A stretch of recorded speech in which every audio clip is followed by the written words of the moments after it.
Long ago, on a hillside near Bethlehem, sat a very young shepherd, playing a gay, happy tune on his little wooden pipe.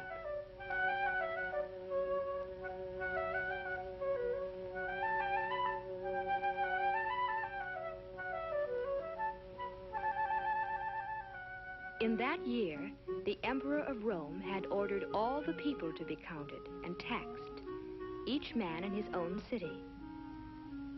And so the highways were soon filled with travelers, returning to the towns where they had been born. On the road were a carpenter called Joseph and his wife, Mary.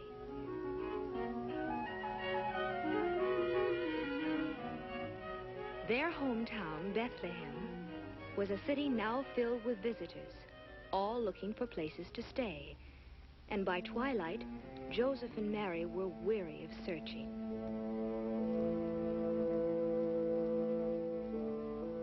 They had tried to find shelter for the night, and while people with plenty of money to offer were taken care of, Joseph and Mary were always turned away.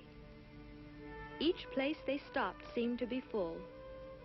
Again and again they were disappointed and had to move on. When they came to the owner of one of the last inns, they were told that it too was full. But then the innkeeper remembered an old barn in back of his place of lodging. It was not much of a place, but Joseph and Mary were welcome to use it.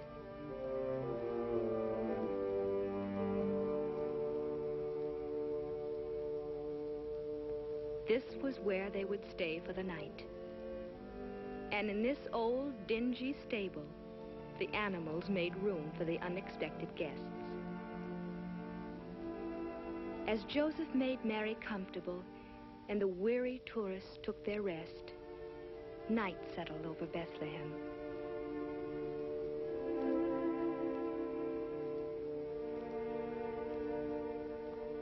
And in the stillness of that holy night, the little town waited silently for the wondrous gift that was to be given.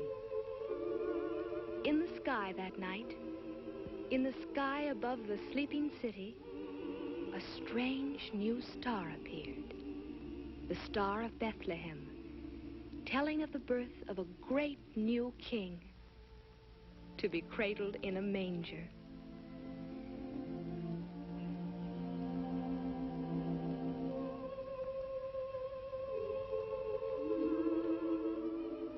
And so it was that Christ the Savior was born in Bethlehem on that silent night so long ago.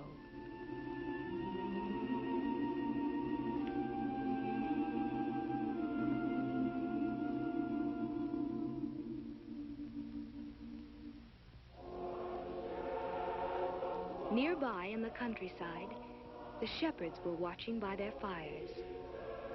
Then, with the star, appeared a light, bright with the glory of angels, angels who sang to them of the birth of a king in a manger in Bethlehem.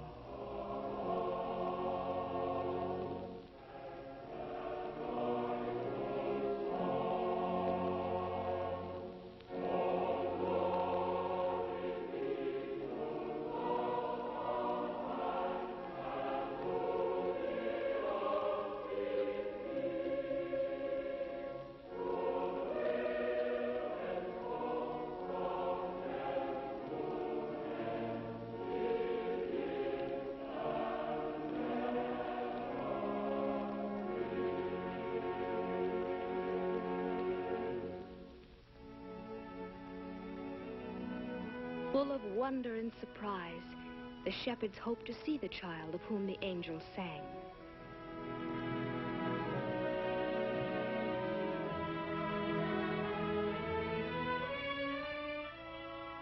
They gathered their sheep together and started toward the town. From the hilltop, they could see the star, and beneath it, they knew they would find the stable whose manger held the heavenly king. On they came, and the first to arrive was the very young shepherd, playing his pipe. As he saw the baby with Mary and Joseph, he came close to the manger. Before the holy child, the shepherds all knelt and offered to him the beloved pipe, a sheepskin cap, and a little lamb.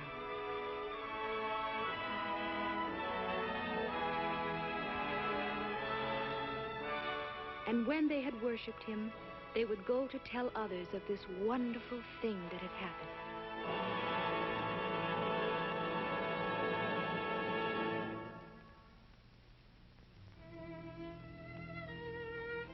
Far to the east, there were others who saw the star.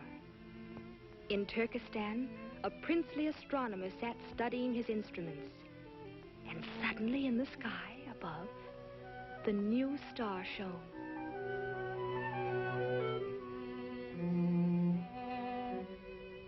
In India, a king watched from the balcony of his marble-columned palace as the star grew larger and larger.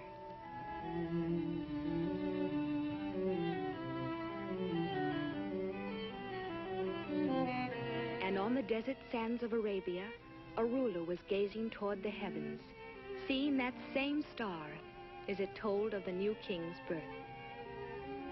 To them all, it meant that a king had been sent from God, a king they would worship. Each one set out to follow the star and to bring to the child a gift of love. The astronomer boarded his ship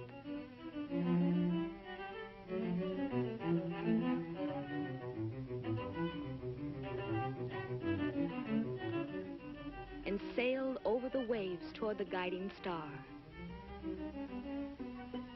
The Indian ruler, on an elephant, moved toward the mountains as the star went before him.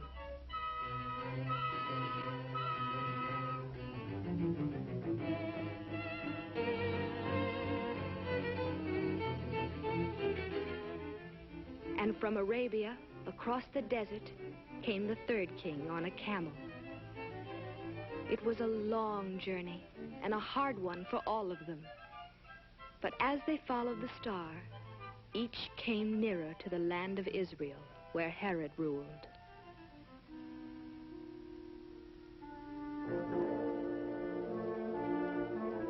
King Herod also saw the star and sent for his counselors. But the wise men, who would be warned by God, were to return home another way. And so once more the kings from the east took their gifts and followed the guiding star. It led them out the north gates of the city, on toward the Bethlehem hills. Then, above the little town, it seemed to stop. At last they knew that here, in Bethlehem, they should find the newborn king. They did find him, and with him the young shepherd who had brought the first gift to the manger. They knew that the star had led them to this child who was the king they were seeking.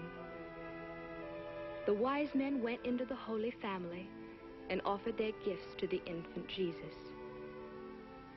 Filled with awe and wonder,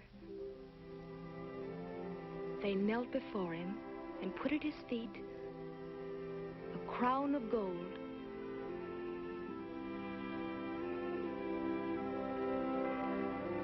a chest of frankincense,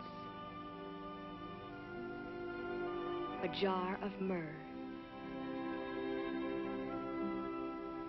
And they worshipped him, the child of the line of David, the Son of God, the King to be called Emmanuel.